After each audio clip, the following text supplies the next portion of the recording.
Good morning. This is Rosina's Italian Kitchen. This morning we decided we want to make a key lime pie. And so this is a new recipe that I tried on St. Patrick's Day. Of course, I'm so Irish that needed to have key lime pie with the corned beef and the cabbage and potatoes on St. Patrick's Day.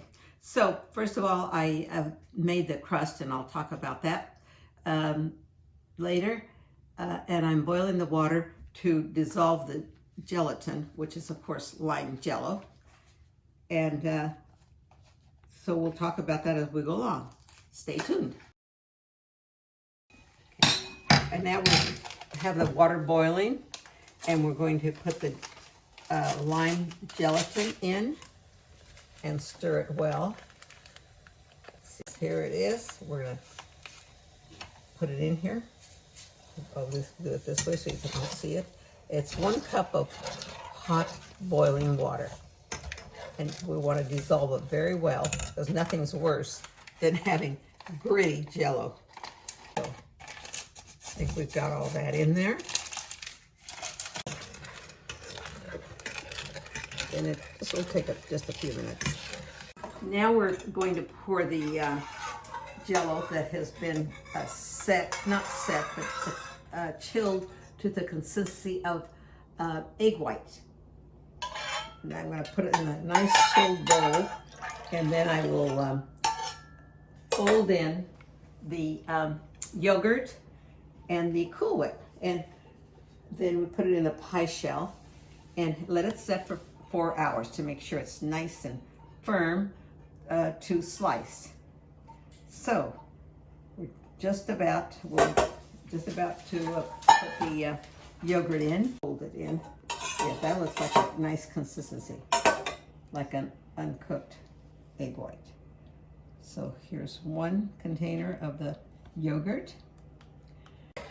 And now we're folding in the 12 ounces of yogurt.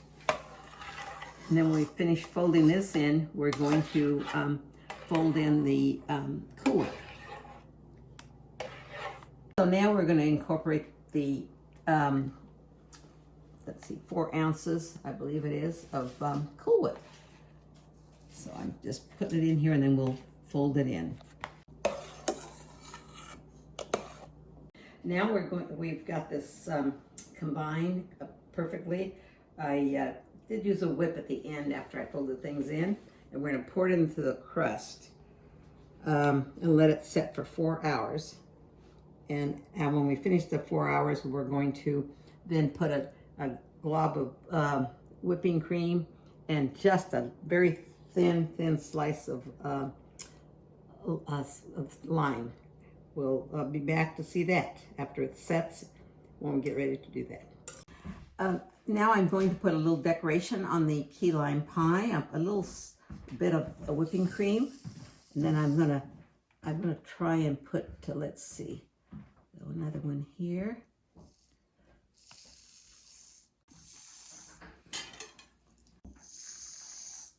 In here. This is the finished product of the key lime pie. However, I put little picks on here because I want to cover it to give it to someone. And deliver it very soon because it's going to melt. I hope you try it. It's really easy. Enjoy.